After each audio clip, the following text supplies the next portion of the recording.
Good afternoon and welcome everyone. My name is Kurt Malchow and I work for the California Department of Fish and Wildlife. Thank you for joining us today for the opening class of the 2014 Climate College. This course is a continuation and the next iteration of the department's first Climate College, which was a Climate 101 course, if you will, held from September 2012 to July of last year, and it was intended to cover an overview of climate impacts and their associated effects on the state's natural resources. This time we'll be focusing on climate impact to coastal and marine resources. As in the first course, the intent is to provide a foundational knowledge base as well as tools and resources from which CDFW staff can have the capacity to effectively incorporate climate change into their work. However, since the subject material runs parallel to the interests of so many other organizations with similar responsibilities, this class is also offered to anyone else who is interested. On behalf of the department, I wish to express gratitude to the 2014 Climate College Working Group, the Ocean Protection Council, as well as our Office of Training and Development and our Information Technology staff. This course would not have come into being without their efforts. So, a few things about the course. Like last time, CDFW staff who register and attend all classes will receive training certification. We're also offering unit program level recognition within the department for those programs that demonstrate taking action to include climate impacts to their resource management decisions. Please check the website for future updates on this. And as this course has a marine focus to facilitate in-person attendance by our Marine Region staff, as well as other interested parties near coastal areas, at least half, or is currently planned, 4 out of 7 of the classes will be held throughout the state closer to Marine Region offices in coastal areas. The remainder will be held here in Sacramento. Finally, we have been in contact with our tribal nations in an effort to seek their perspective as part of this dialogue to influence how we approach these very complex issues that we will be covering through what is termed traditional ecological knowledge, or the knowledge base acquired by indigenous peoples over millennia through direct experience with the environment. We're planning for a presentation from a tribal scholar in an upcoming class. That, if you saw an earlier announcement, that presentation was supposed to be today, but due to a scheduling conflict, we had to move that back. Our apologies. We also hope that through, though, the post-lecture discussion sessions as well, we will maintain an ongoing dialogue on TEK throughout the course.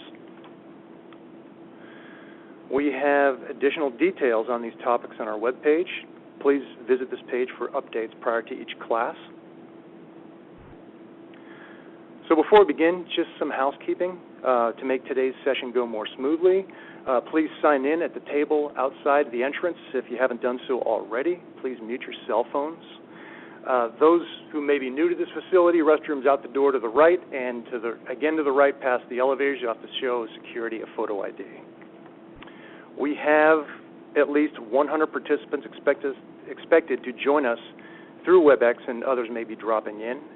So to avoid distractions and facilitate recording of this class, WebEx participants will be muted. However, they can communicate through the chat feature at the end of the formal lectures during the Q&A discussion section. We may be asking about any technical issues with WebEx users from time to time, such as audio transmission. And a last reminder, like last year, several of our Marine Region offices have reserved conference rooms where they view classes as a group of participants. If you're doing that, please fill out sign-in sheets where provided at your facility, or register for each class through our webpage to get credit for the course. We are pleased to start off this course with an introduction by executives from the Natural Resources Agency and the California Department of Fish and Wildlife. So, to begin the 2014 Climate College, please join me in welcoming California Secretary for Natural Resources, John Laird.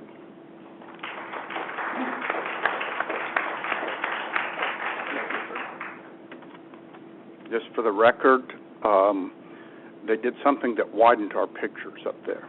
So, just for those of you seeing me in real life, you can rest assured that I'm not that wide, which is good. And I just muted my cell phone. I had the experience recently that it is permanently on vibrate with the exception of if my spouse calls. And I was handing out an award at the governor's Environmental Leadership Awards when suddenly there was Uga horns all across the thing, and it was him calling me while I was in front of it doing the award. So please do that. I am really glad to get a chance to lead this off, and I was thinking that when I graduated from college in Jurassic times, there were certain things about my career that I never would have been able to anticipate. I spent 3 years in the early 1990s heading an aid service agency, and when I graduated from college, we didn't even know it was coming. That was a possibility. And here I am in charge of an agency that by executive order has been given the requirement to lead the state on adaptation, or whatever we call it, and that wasn't anything that we were anticipating at that time in any way. And so what happens is you might be partway through your career and you have to use every skill you have to adjust to something that you didn't know necessarily was coming.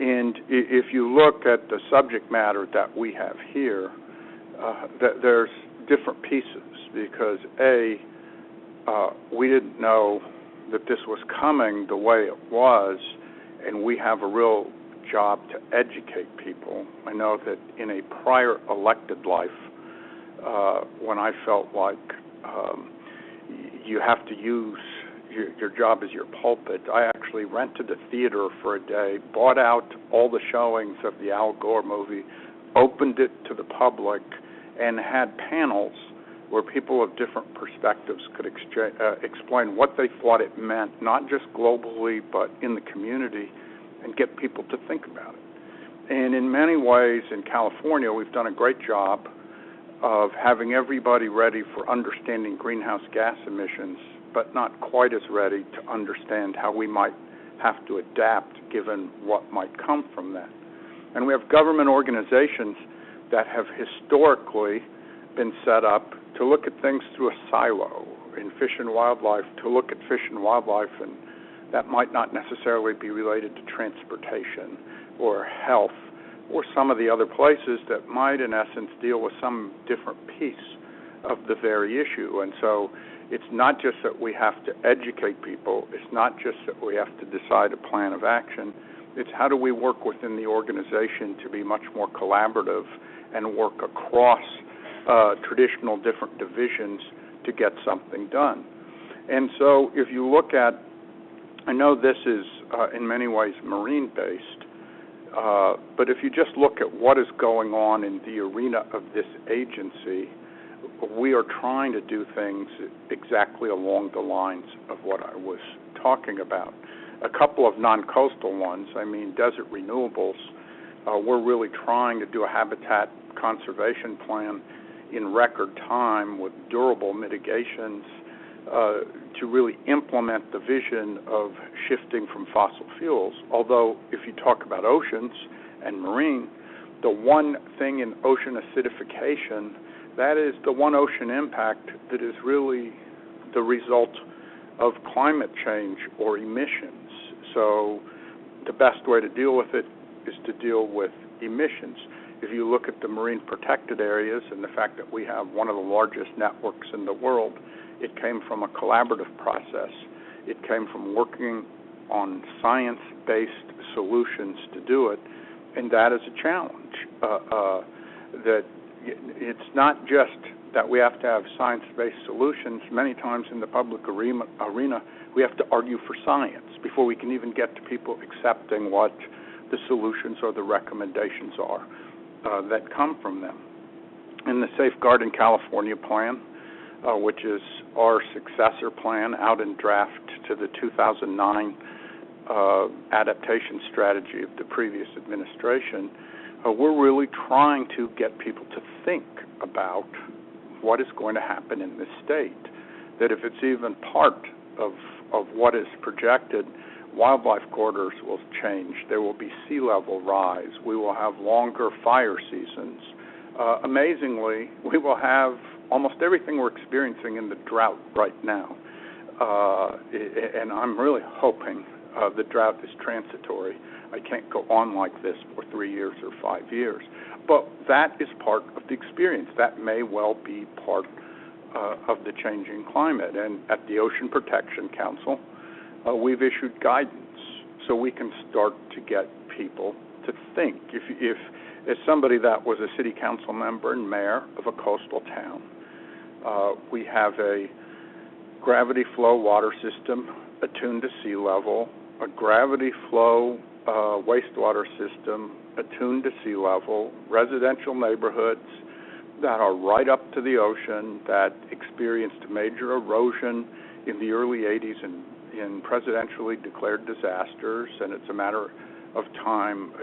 I tell the story that one of the biggest controversies in my first years on the city council 30 years ago is that the state had acquired Lighthouse State Beach in Santa Cruz, and we had to decide as a city council how to design it. And we wanted to pull the road back from the ocean, I think it was 50 yards, and faced an unusual coalition led by angry surfers who were going to have to walk farther to the beaches.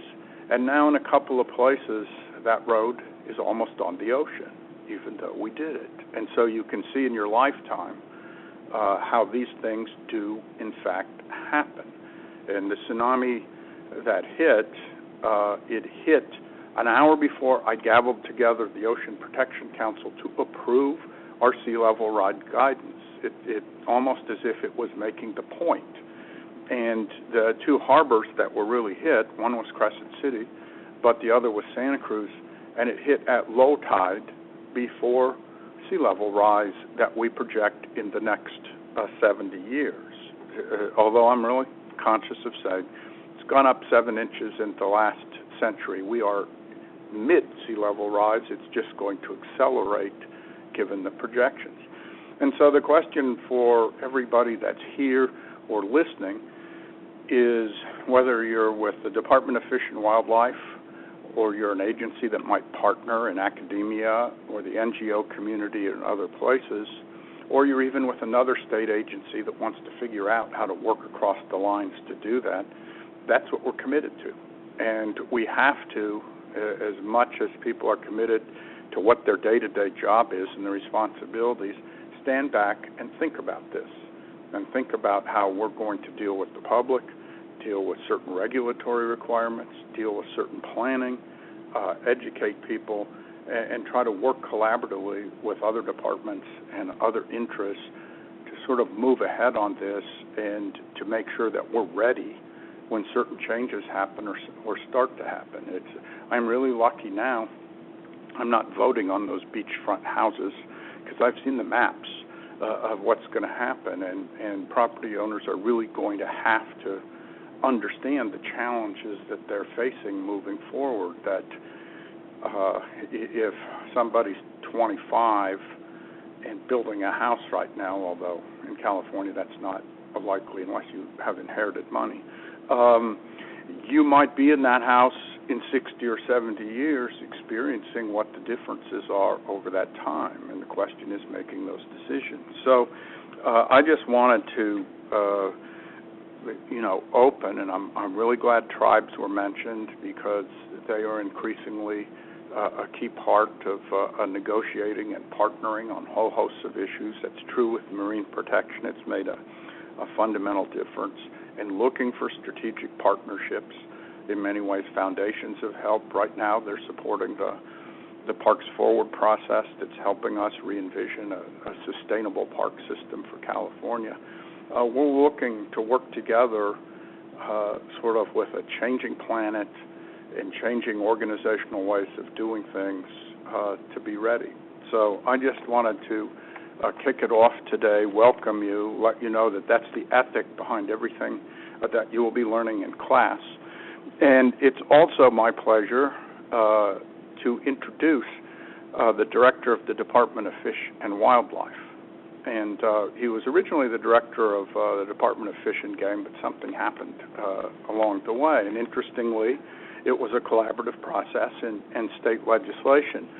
And I think that from my perspective, he's been a real leader and a real good one. And maybe it's hard if you were inside to understand the challenges of cooperating with other people, legislative oversight, the climate change that we're talking about, having a department that's decentralized, so there are people all across the state that don't necessarily meet other people in the department, and trying to provide leadership and trying to really provide the growth that is needed within the mission and the capacity of the department. And I think he's really well equipped to do that. We're really lucky to have him as director, and that's Chuck Bonham. Let me introduce him to you.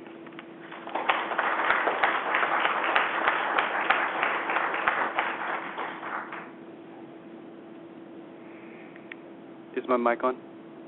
Perfect. Thank you, Secretary, for the introduction and for coming and kicking off our second, what I hope will be annual Climate College. So my remark about my photo in the bottom left column, or bottom left of your screen, is during one of the town halls we've done in the last 2.5 years, a staff person came up to me afterwards and said, "Gee, you're a lot smaller in person than your photo on the web." And I didn't know how to take that. But I'm dealing with it.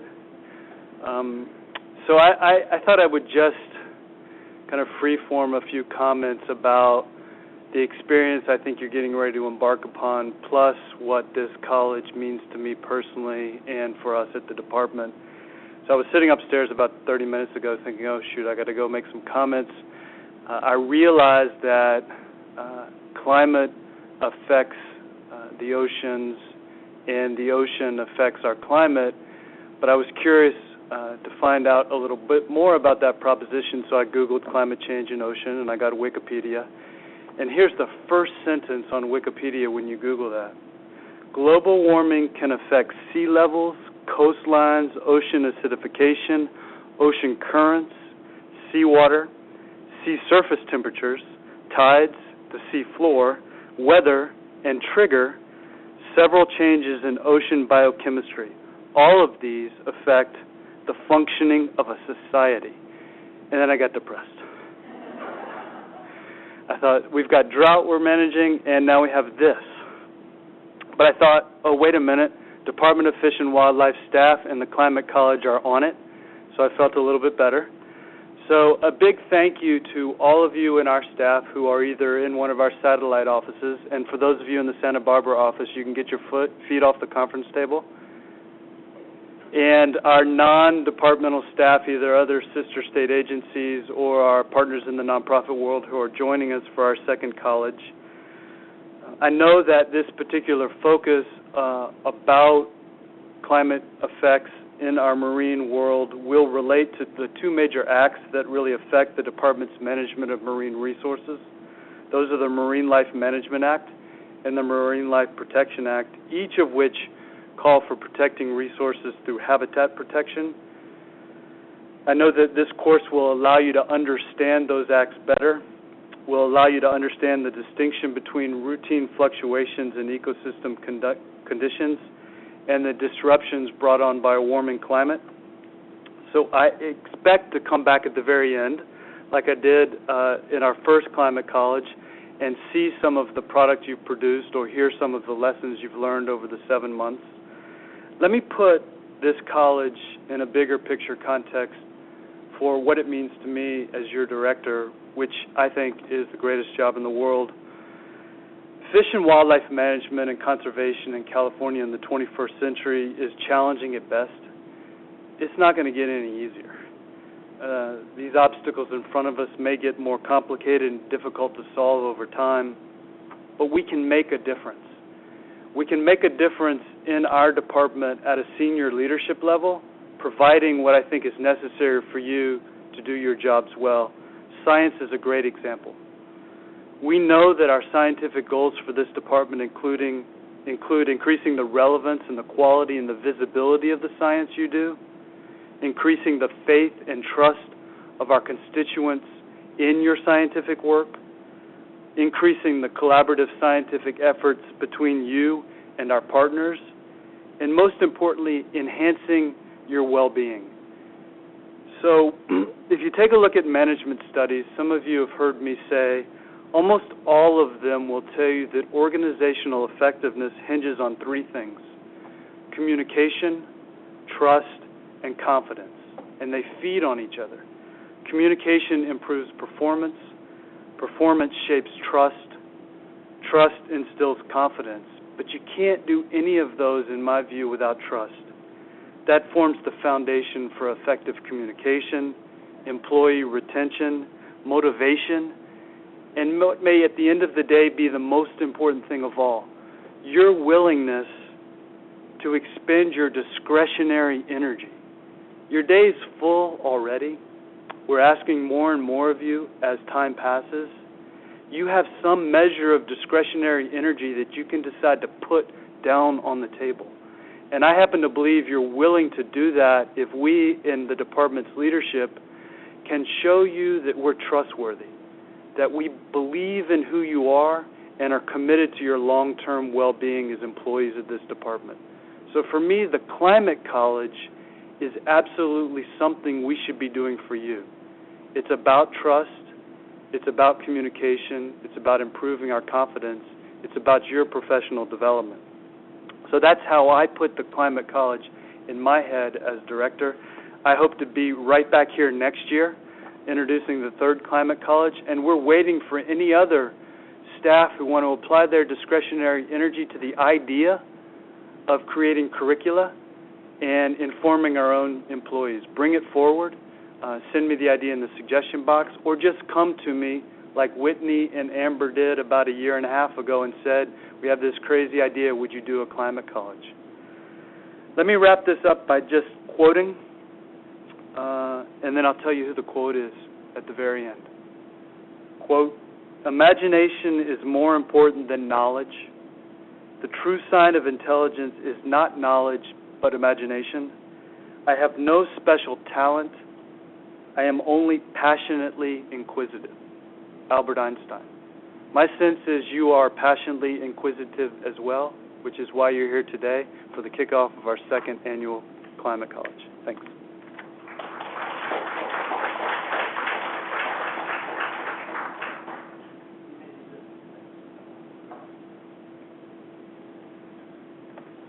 Thank you, Director Bonham and Secretary Laird.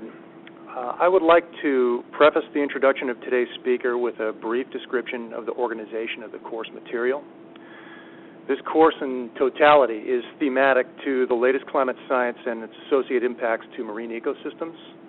Ultimately, however, it is decision support and effective policies that lead to what we eventually do as a result of what the science is telling us. As such, this course will bracket the science discussion with how it informs policy and action, beginning the course by covering where we currently are with relevant legislation, policies, response tools, and its influence from the science to date, and ending the course with case studies of responses and actions to address climate impacts. We are pleased to have us with us today a colleague who devotes her energy and expertise to just this kind of work. Catherine Coleman was appointed in April 2012 by Governor Brown to serve as the Deputy Secretary for Ocean and Coastal Matters at the Resources Agency and as the Executive Director to the Ocean Protection Council. Previously, Cat was the Executive Director for the North Coast Water Quality Control Board, which is responsible for protecting and restoring water quality on the North Coast, including the coastline and major rivers from the Russian to the Smith. Before coming to the board, Cat worked for the U.S. Environmental Protection Agency, managing diverse environmental problems along the U.S.-Mexico border, as well as a wide variety of federal water programs, including the Clean Water, Safe Drinking Water Act, and Marine Protection, Research, and Sanctuaries Act. A water enthusiast, Cat has written papers on international environmental issues and water quality standards. Please join me in welcoming California Ocean Protection Council Executive Director, Catherine Coleman.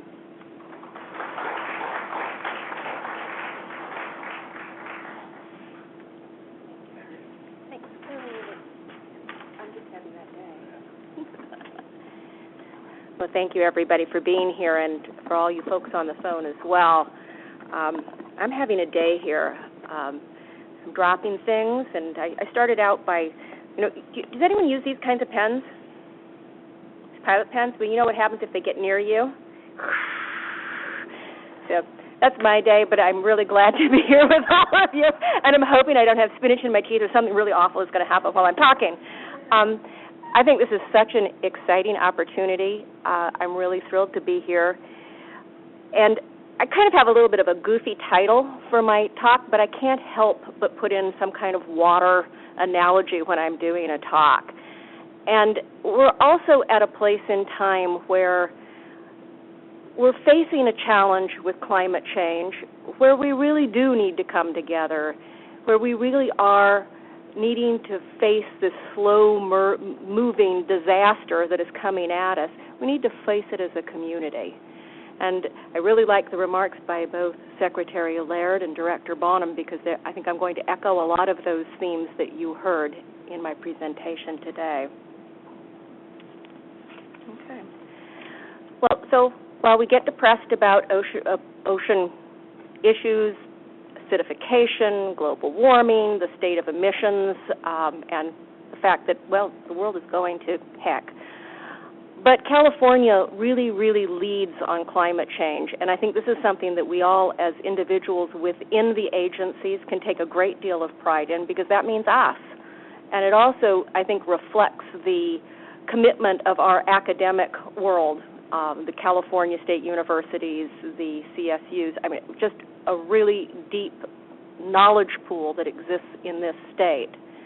We also have been forming increasingly interdisciplinary teams. We see that in the work that we do. I certainly saw it up on the North Coast Board. We didn't approach problems as just engineers. It would be engineers and science and attorneys.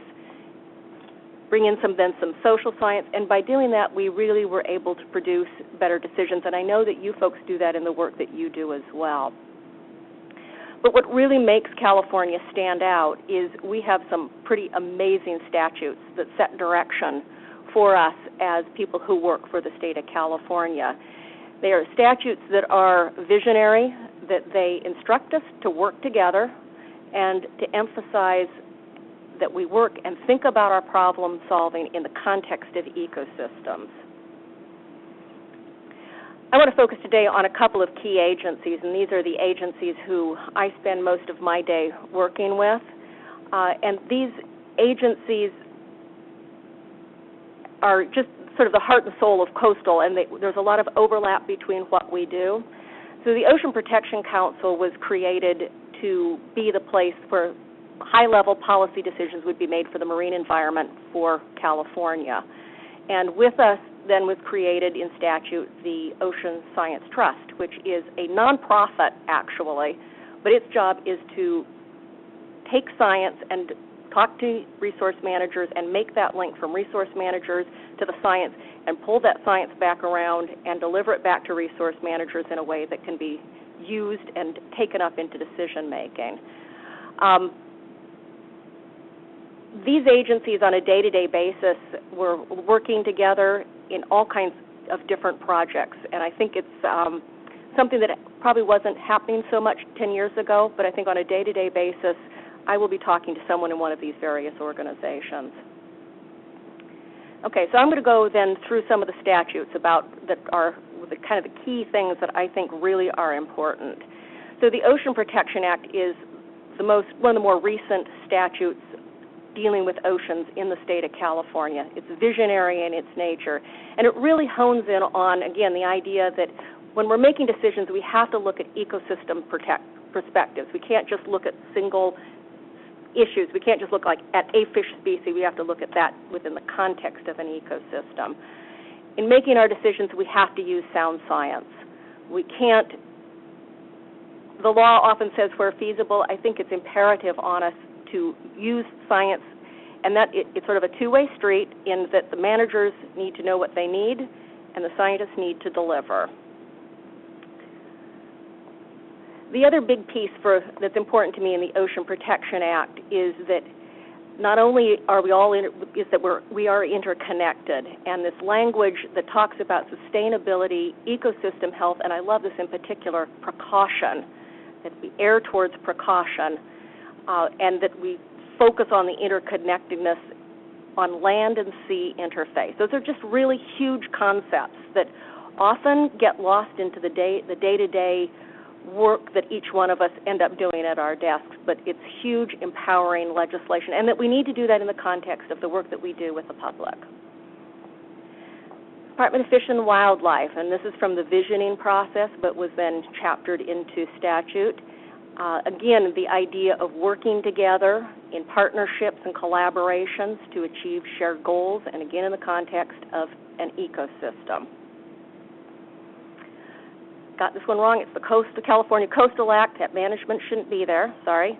I flagged this one out particularly because we often in our work don't focus on the power and the utility we could get from working more closely with the Coastal Commission.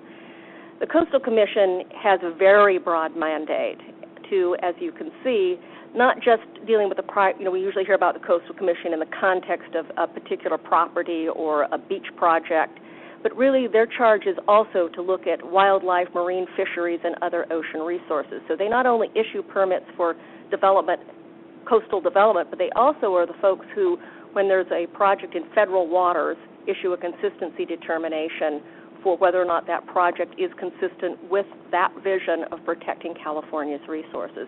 So they're a really good agency to work with to help achieve the mission we're all looking for of protecting the ecosystem. Other state agencies, State Lands Commission doesn't have any statute in particular on ecosystems. They've interpreted their mandate under public trust to include ecosystems, and they have some case law around that. They, of course, are the landlords who make the decisions about the subtitle lands and lease them in the state. And then the water boards, again, no specific language for the water boards, but they do set regulations on the amount of pollutants that can be discharged and are increasingly in their work looking at cumulative impacts, and this is a new area for them, as well as investing in the science of acidification. Okay. So our statutes really tell us that we are supposed to be working together, that we need to break down our silos, and we need to work in a larger partnership. And there are a number of places where this is going on, as I said, on a daily basis. So bringing this then back to climate change in our oceans, and I think you probably know all of this. The oceans are warming, the sea is rising, currents are shifting, physical and chemical properties of the ocean itself are changing, and this is affecting the biota as well as public health. So I want to focus on 3 case studies. And these are case studies that I think really show where we are either beginning to work in partnership or actually have full-blown partnerships that are new and novel, and I think look, to me, are beacons of how we can in the future be doing our work if we aren't doing it that way already. And so that's sea level rise, ocean acidification, and the marine protected areas.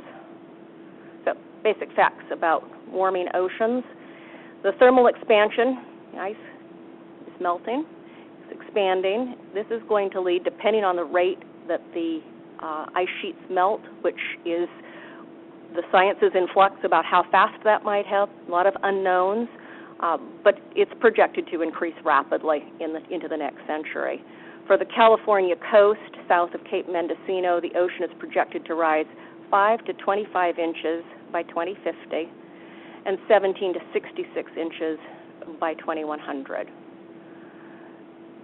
You'll note those are really big ranges, and I think that underscores that this was a study that was done for California, Oregon coast, and the need to drill down more explicitly. It also gets to the point that the science for sea level rise, how much it's going to rise, how fast, is rapidly evolving. And so while we have these numbers right now, there isn't a study that doesn't come out each week that has some slightly, uses some different model, uses some different input data, and gets slightly different ranges.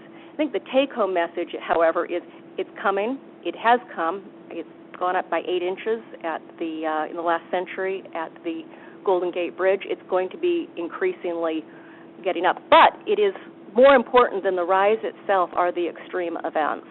This combination of the sea level rise and storm surges are where the damage is going to be. We saw that with Superstorm Sandy. It was the confluence of those things that caused the just brutal devastation. And I don't know if any of you were tracking yesterday the storms as they were coming in and some of the pictures, low-lying areas, and what was happening at high tide, and the backing up of the water and the flooding of the infrastructure. So it's those extreme events coming together where we will see the most physical manifestation of this changing sea level. Damage to coastal assets, our roads, ports, airports, wastewater plants, stormwater systems are all at risk, and many, in fact, are going to be flooded and do flood. And with that, then, is a discharge of, if it's a wastewater plant or septic systems that have been in the area that is still, mostly not saturated, but at a storm event becomes saturated. You have discharge of raw sewage. We've also got a number of places around the state where hazardous waste has contaminated the land.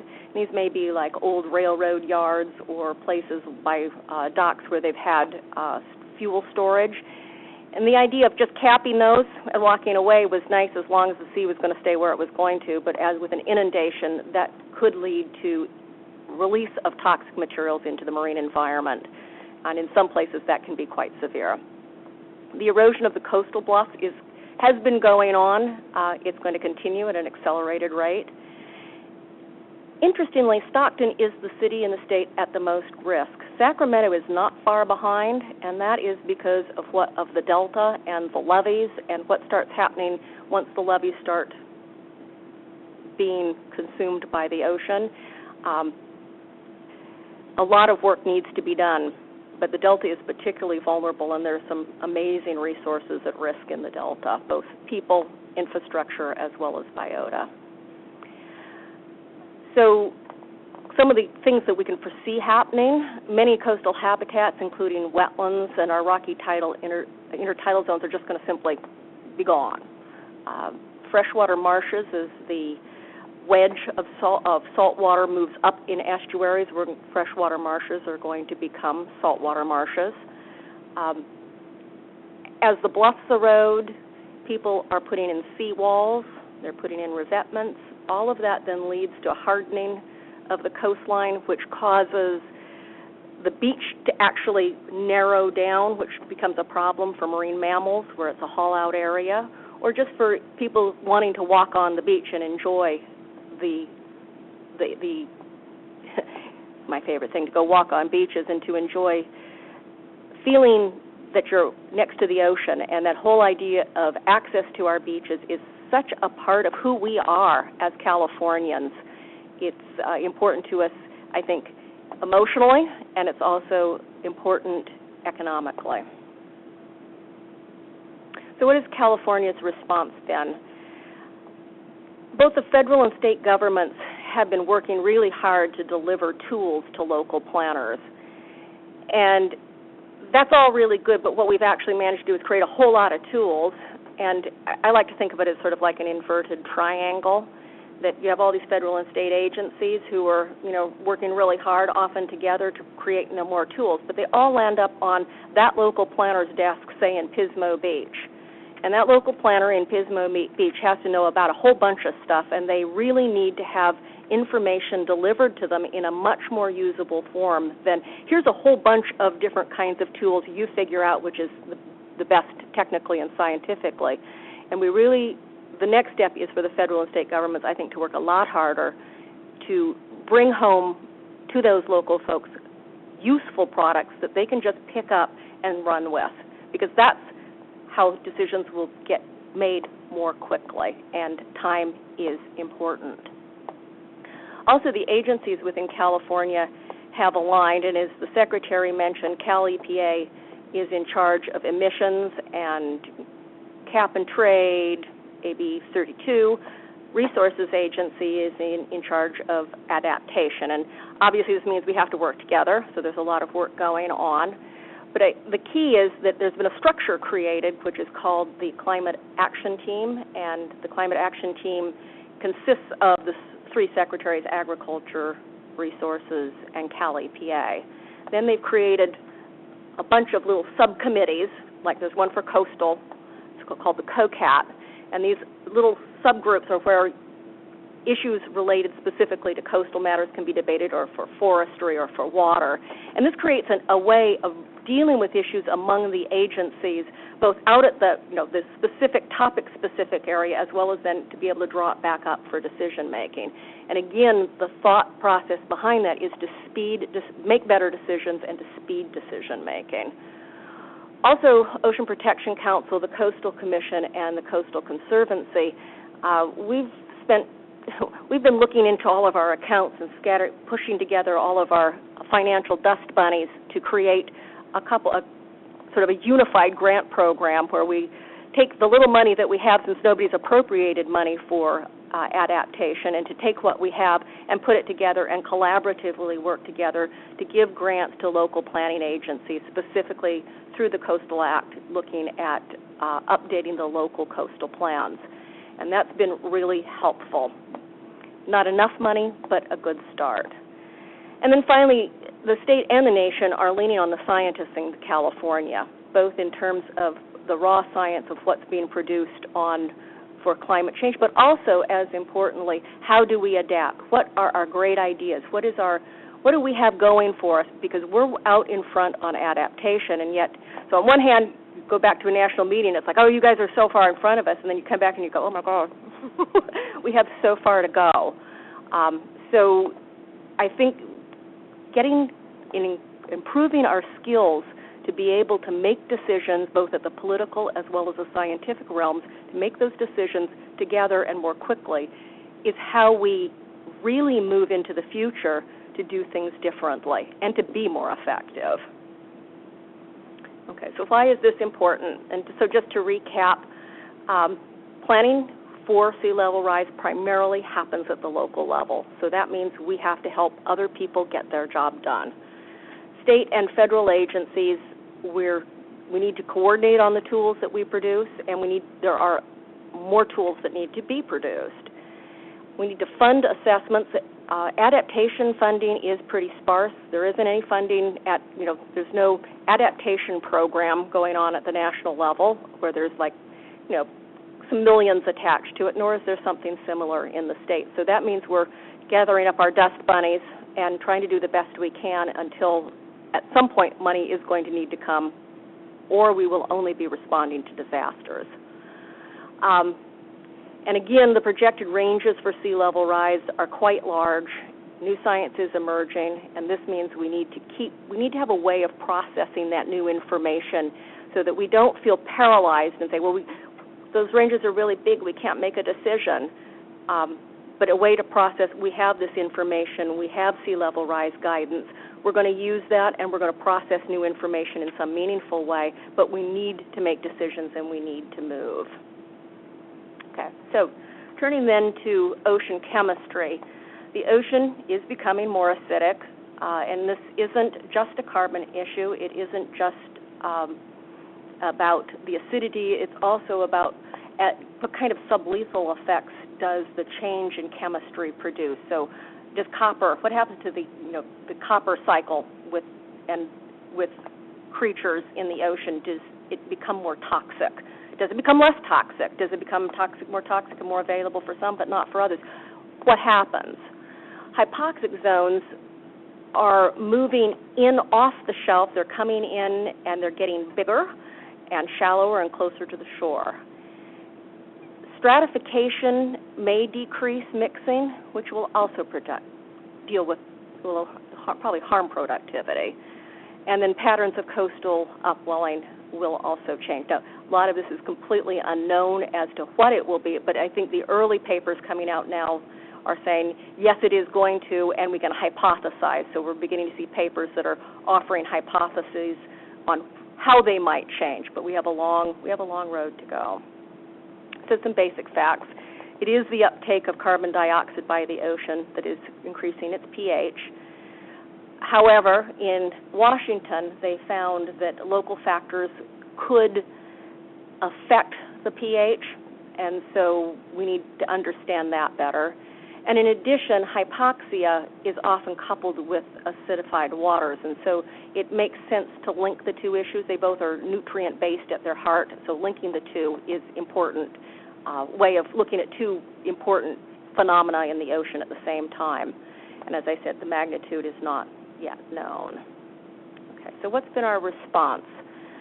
Well, the response really started with the state of Washington created a blue ribbon panel and came out with a document that really, I think, was the alarm bell of ocean acidification is happening. It's really frightening. They have a really huge shellfish industry in Washington, and the shellfish industry was seeing the loss, economic loss, that the spat wouldn't grow. They've had issues that they were measuring a change in acidity at their growing operations. And so Washington really led the way. And at OPC, we felt, as we read their report, that they'd done a really good job, but we needed to ask some of the same questions for California.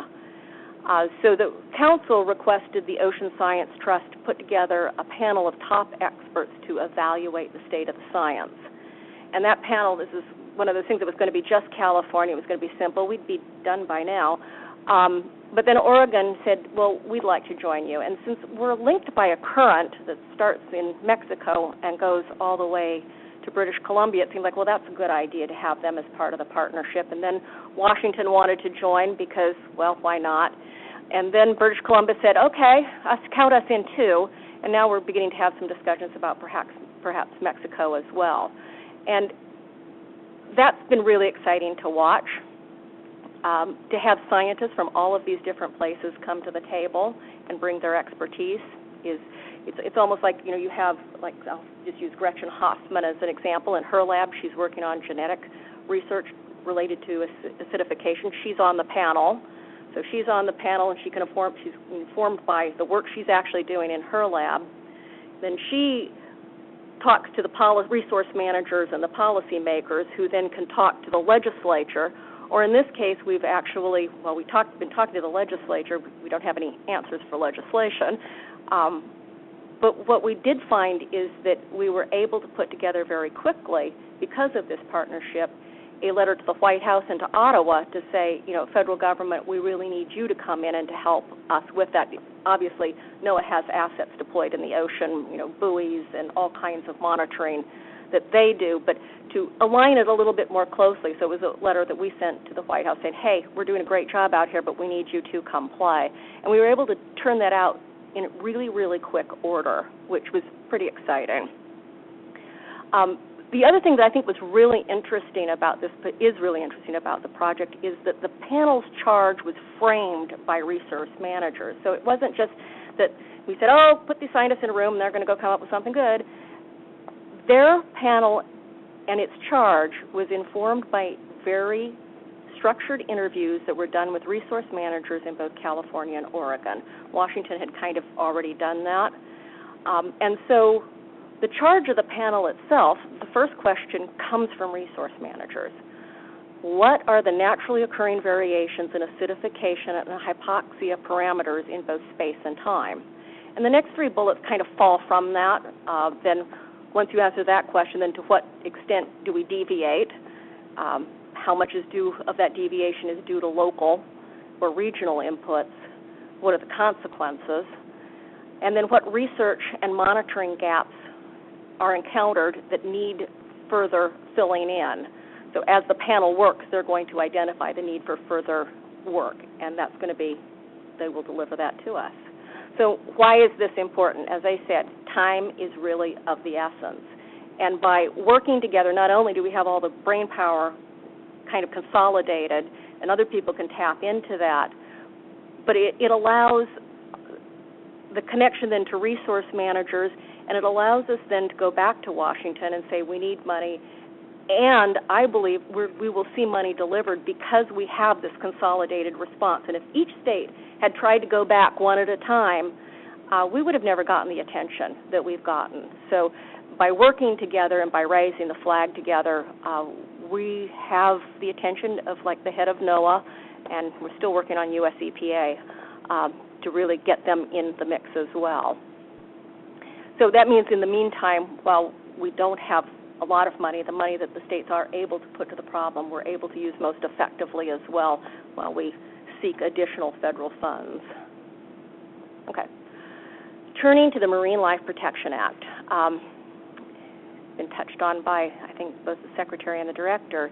And I just throw this slide up there to say this law, again, a very visionary piece of legislation aimed at protecting ecosystems and making decisions on an ecosystem basis to not just create MPAs like a lot of countries do. They go out and they pick some places and they're MPAs, but these MPAs were picked based on scientific information and are to be operated as a network. Those are two hugely important aspects.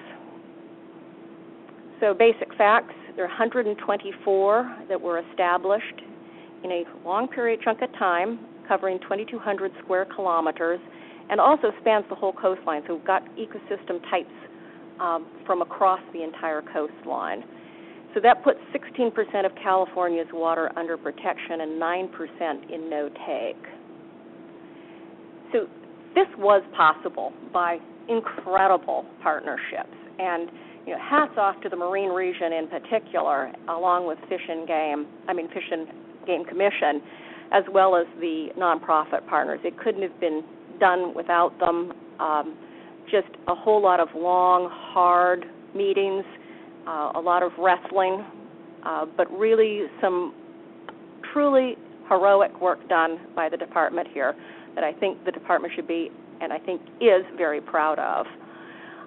We're now beginning to shift into the longer term. How do we manage these special places over the long term? And one of the driving forces that we're facing is that the state agencies don't have a funding stream to fully manage the resource. So what has happened for a lot of the marine protected areas internationally is that they get created, and it's really created by that energy and push by the people who love the ocean. And then the government comes in and kind of codifies it, and then government kind of takes it and says, well, that's mine, and kind of leaves the citizens who really were the impetus for it without a role. And that social capital is often not incorporated into the long-term management. So we kind of pull together the ideas of the state agencies don't have enough money. We have this huge amount of information and energy and social capital from nonprofits, from cities around the state. So how do we put those two things together? And one of the things that's really key with these marine protected areas is that they are for us a lens for resilience and for resilience in the face of climate change. So both that we hope they're going to be places that have increased fertility that helps, if you will, seed the ocean, but also that they're a place that we can go and study and assess how climate is changing, that we can see how it is affecting our ecosystems. So getting these partnerships right is going to be quite a challenge and has been a lot of thought of and energy going into it. So we're experimenting using some new shared management structures with both tribes and with local government. And one of the things that we've done is created what we call local collaboratives. And these collaboratives started out, they're basically on a county level. So if you call a meeting on MPAs at the county level, and what you get is you get county people, you get city people, you get the lifeguards, you get the tourist, the hotel owners in the area. So you kind of get this mix of energy, and the NGOs. You get a mix of energy, and those people are able to sort through what is important to them, what is important to that MPA. And so our thought process is that we're rolling these collaboratives up the coast, and those are going to be places where state agencies then can come in and say, how can we help you? Or we're seeing this happen, we need your help. But there's a partnership that exists with those collaboratives. And the meetings get called. Our person, Cal Allison, will call the meeting, and people just show up because people just love their MPA. So there's just this total charged energy. And really, again, hats off to the department for helping staffing these meetings and making sure that they run and people get their questions answered. So new ways of working together. So in order to make this work, for the last year, we've been working, OPC, DFW, Fish and Game Commission, and agency to develop a shared vision of what it means for California to manage the MPAs. We've actually developed an internal work plan, so we've divided up the work among ourselves because nobody's got all the resources. So what can OPC do? Well, we can do this. Our charge is that we do coordinating. So we'll do the coordinating. We'll take on that local part. We'll do that in partnership with the department. We'll do it in partnership with the NGOs. The department has to do enforcement. That's what the department does. So that's theirs. Well, how are they going to do that, and how can we all help communicate what is compliance, what is the end result we want? So we've created an internal work plan that guides our work. We are adding state parks, which is going to be a huge lift for us. State Parks owns a big chunk of coastal real estate and MPAs. And we have plans to probably by the end of the year be talking to the water boards and the Coastal Commission about adding them as well. So the other piece of this then is the science piece, and there's a monitoring enterprise which is run through the Ocean Science Trust, and they have been working on putting together constituencies at the science level. And so they've been building new structures and new relationships with particularly fishermen and tribes, and also working to how do they deploy citizen scientists to get out there and have people do monitoring and engage people at more than just I enjoy walking on the beach, but really to help people better understand at some depth what is going on in the ocean. Okay, so why is this important? In my mind, resilience is about connectivity, and to the extent that we as agencies and people are connected, we're more resilient. We're able to do a better job, just as a connected ecosystems in their connection also provides resiliency for them. We no longer, as the Secretary said, have the funding or the desire or nor should we be continuing to work in silos. And then permitting activities do need to be coordinated. Just MPAs in particular, the interesting thing is that the department didn't get a new permitting authority for MPAs. So really most of the permitting of are you putting in a project that is going to hurt an MPA is going to be done by the Coastal Commission. So that means the department has to work with the Coastal Commission to make sure the biology and what people need to protect to that MPA is linked to the permit. Basically, the MPAs belong to everyone, and we need to do this work as in partnership. So some principles for the future is scientists need to understand the needs of resource managers in order to know what is relevant for what they're going to produce. So and this takes time, and it's hard work. Before you engage in scientific research, to really sit down and to get the manager's attention to say, what is it you really want? What do you really need? Where are you going? Or if the manager doesn't know, how do we put in place some kind of an iterative process so we will learn together? Then create a project that is aimed at meeting the needs of the resource manager and then delivering that product in a way that they can uptake, that it's delivered on time, it's delivered in a way that is usable because it's been designed for them. That speeds up decision making, and time is of the essence. And the more that we do this in cross-disciplinary teams, the more we can see broadly of who we're working with and why we're working with them. We are more resilient, and we create a more resilient and a more sturdy project. So to wrap up, climate change is the issue that we need to be looking at all our work through. Not only should we be looking to work together, be looking at ecosystems, but we need to do all our work now through the lens of climate change. And California is a leader. I think you're going to hear that, and I think for those of you who are early in your career, you're going to find that as you go out to places, that the work that we're doing here and now is leading a trend, but we need to be better at it. We need to be faster and smarter. So it really is a matter now of all hands on deck. We all need to come together as a community to work together to create decision-making opportunities that are wise and lead us into the future and protect us from the rising sea. Thank you. Questions?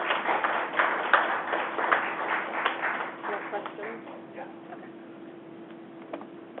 Thank you, Catherine. This time we'll take questions as well as sharing of any ideas relevant to today's discussion. I'm going to do my best to balance input from the live audience as well as from WebEx. As mentioned before, those joining us online can communicate through the chat feature. That's just hovering up on the little green menu bar, and it drops down, and hit the chat button and type your question into the panel and hit send. For this to work for WebEx, anyone in here in the live room has to have their voice amplified. So we'll go around and we'll just take questions from the audience. If we can start off with anyone from the room. Do we have any questions or comments from anyone from the room?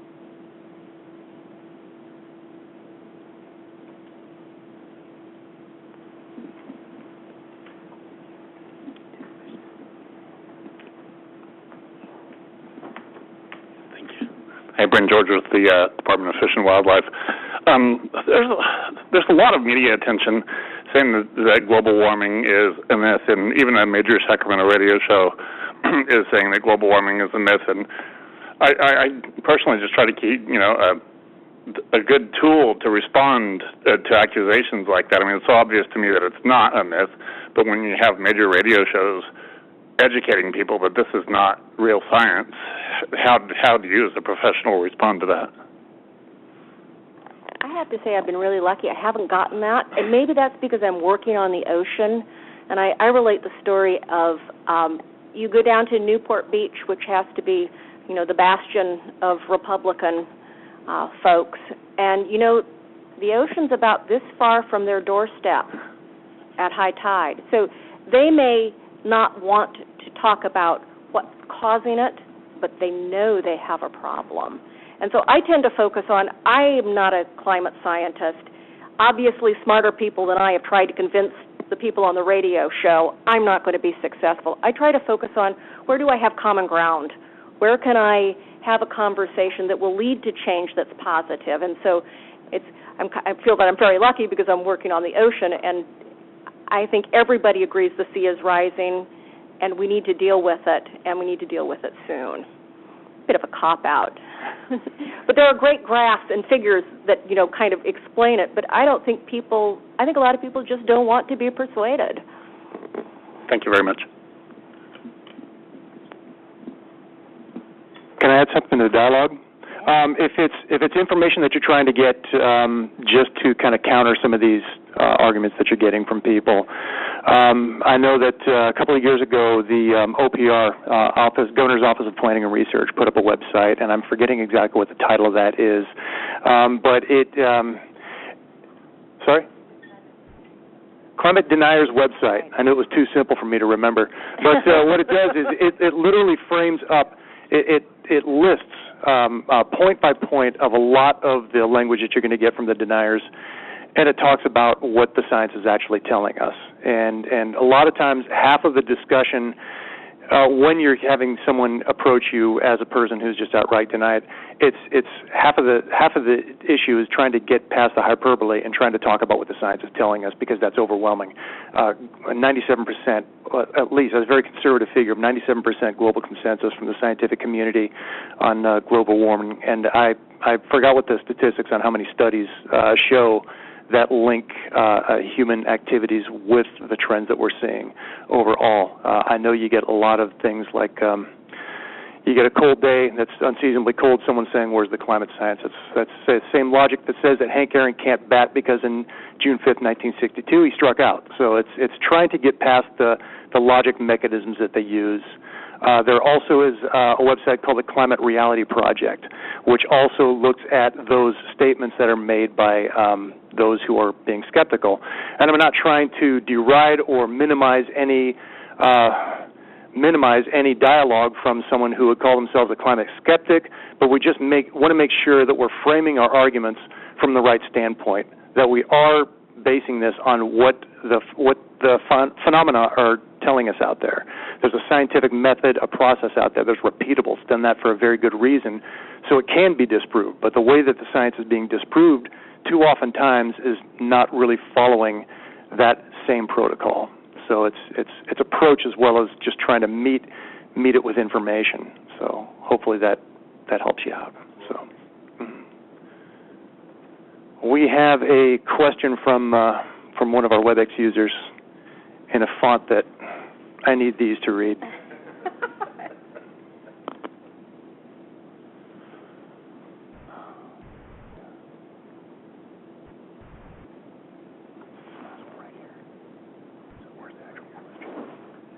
Okay. It says, this is from the Eureka office to the host. Comment from CAT, regional CDFW staff in HABCON programs cooperate and collaborate every day with the other state and local agencies on habitat impacts and sea level rise impacts from projects. Coastal infrastructure needs to be moved inland when at all possible rather than armoring or burying important resources with sand. Absolutely correct.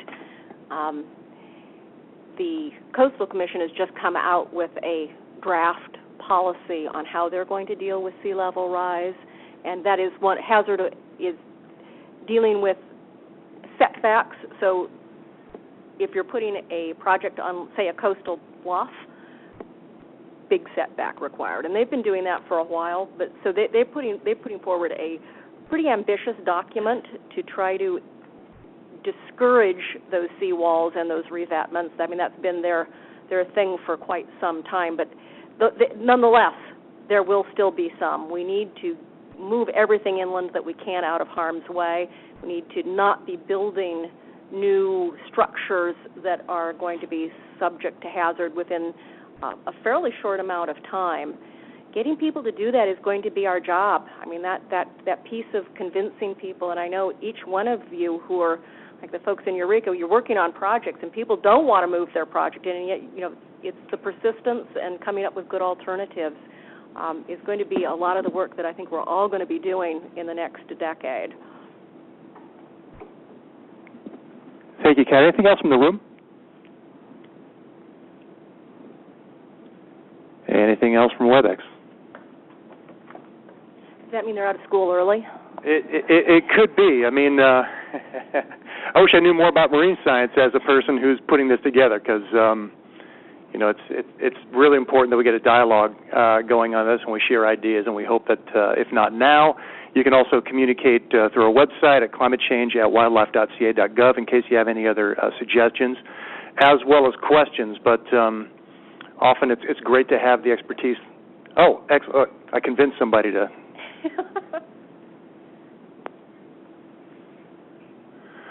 For those tribes that are located in the coast, how do you plan on working with them to ensure that they are involved in the process?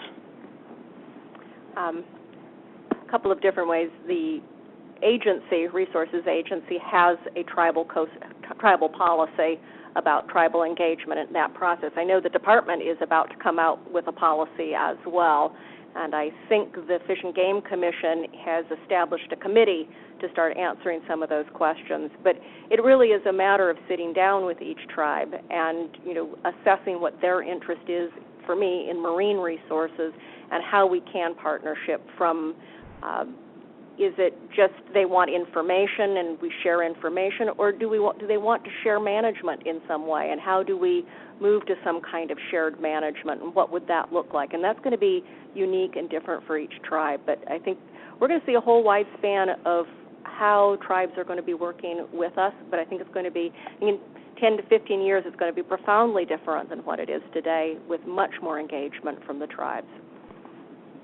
Thank you, Kat. Anything else from the room?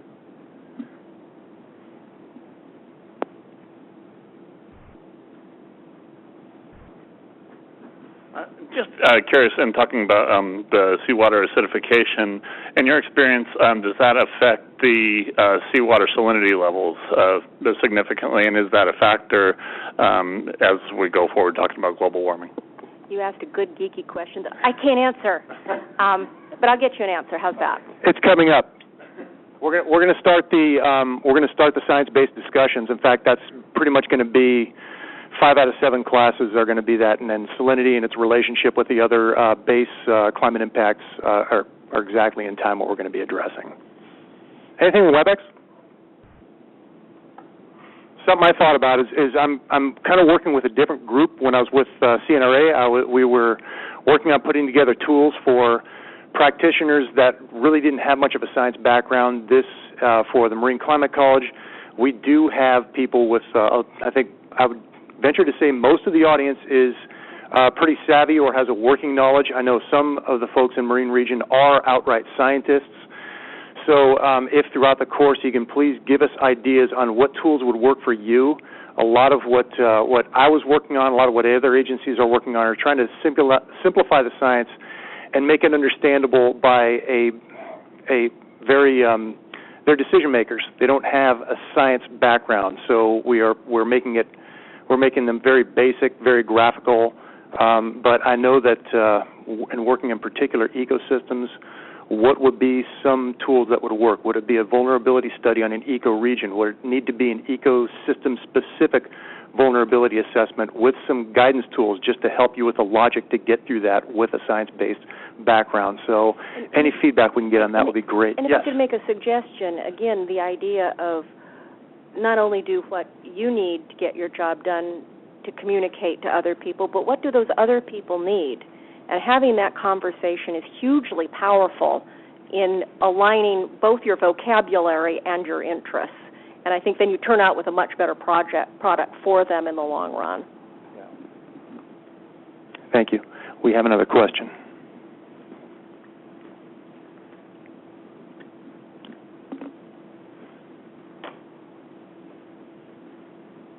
Can you give us an example of a local level climate change plan that has used tools developed at the state and national level? I think probably one good example is the ART project at BCDC. I think that would be one. Another one is there have been, I'm going to say, maybe I'm going to ask Amber to help me here, the Ventura Beach, was it Ventura, the Lovers Point Beach that was, not Lovers Point, yeah, that was actually was eroding, and the projections were that it was going to continue to erode, and was eroding into the parking lot. And so they got rid of the parking lot and were able to move let the beach retreat essentially. So there are a number of examples. We've got a number of them in our Safeguarding California plan, which is up on the web at the resources website, and it has a number of examples of where of projects, and there are more to be had. I can give also the example, just to add to what Kat just said, is I know Sacramento, or was it West Sacramento, came up with a climate change plan. They're taking screenshots off of CalAdapt that just graphically showed what the data is telling us in terms of sea level rise, temperature changes, snowpack, and they used that as the basis to begin a decision-making process for a climate action plan. I don't know if that's on their latest version, but they just literally took screenshots from one of the state-level planning tools and added that on there. A couple of them used the adaptation plan policy guide. That's basically just a step-by-step process to guide you through going through the vulnerability assessment phase, going through the resulting planning phase, and coming up with action steps.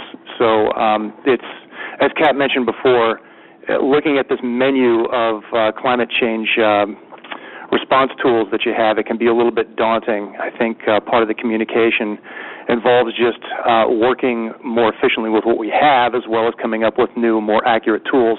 What I've seen a lot is that the discussion always hinges on making the science more definitive and making it easier to understand. There's a huge call for tools that are put together by that are co-produced by scientists as well as decision makers. That ask has been continuing along. However, it brings up the question that I have too. We have a pretty science-savvy audience here, so I think what you would call a climate guidance tool takes on another dimension when you already have a science background and you're managing for a particular resource. Any questions? From WebEx? No, anything else? I really enjoy the dialogue here. It's good because we're setting a transference of ideas. We allow an hour of discussion time after each lecture, just in case we do have robust discussion. So by all means, go on our webpage. I'll have a link of that at the end of the discussion, so you can write down that URL. It's a long, typical government agency URL, but it has all the information on there. So is that along with the director's instructions to use your discretionary time? You have 45 minutes of discretionary time. So Yeah. go do some research about climate change and get a little bit more educated. No questions? I'd like to stimulate the conversation. I know that we're an agency on a tight budget. We couldn't afford Oprah Winfrey, but if we have any questions that can come up that can get the discussion, or at least talk amongst colleagues here and engage in discussion. All of you most likely work in this area, so start to get a dialogue, as the director was saying, amongst ourselves, so we can come up with ideas of how we manage our resources with what personnel resources we have in the agency.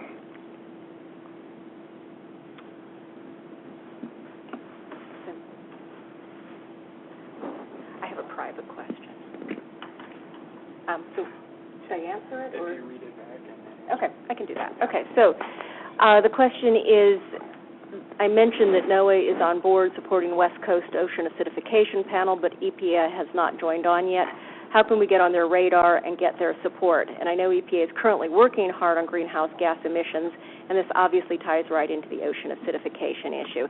And I should clarify, EPA has been helpful to the extent that they came to the first panel meeting and they participated, but it's that difference between saying that they're interested and bumping it up a notch, of then giving back.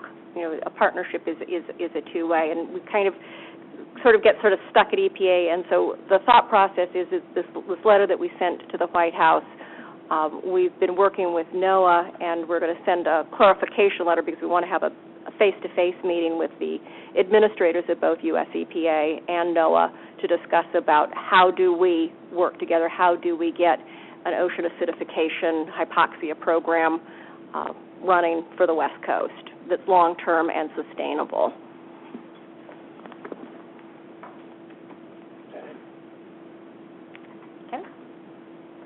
Okay, I'd like to again thank our speakers, and thank you for your participation. How do we exit this? Okay, when we learn to, as soon as we learn how to advance the slides here, we have to close that out first. Yeah. Before we go ahead, thank you, Catherine. Thank you very much. Just before we adjourn, I'd like to remind everyone that the next class is Monday, March 10th, exactly a month from now. It's going to begin the scientific lecture series focusing on temperature, atmospheric, and hydrologic cycles from Dr. Nate Mantua from NOAA Ocean Fisheries Service. This is going to be the first of our classes held remotely, as closer to our Marine Region offices. It's going to be in Santa Cruz for now. I haven't put the final specific location on there until we get that confirmed. Our URL to get an update on that is at the bottom. Again, thank you very much for your time. We'll look forward to seeing or hearing from you at our next class. Thanks again, and have a great rest of the afternoon.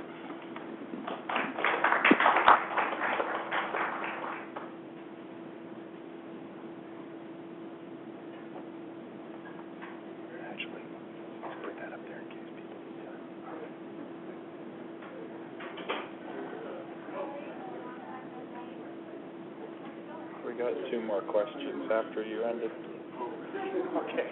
So what I'll do is I save all the chat, so I'll take out the dialogue because we had some people having issues.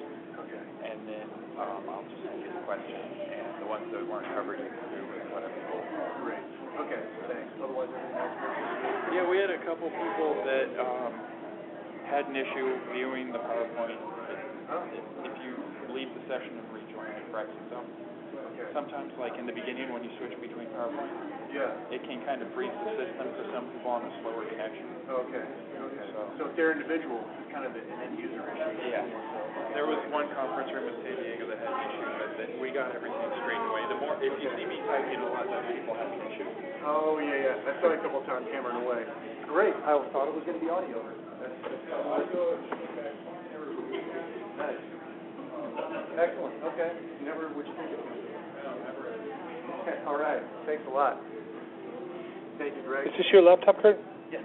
Okay. Do I need to?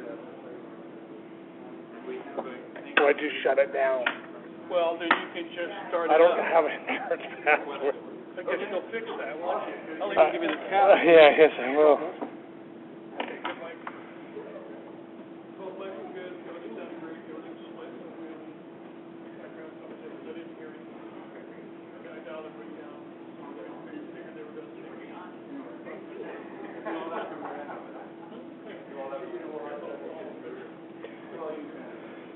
How are you, Curly?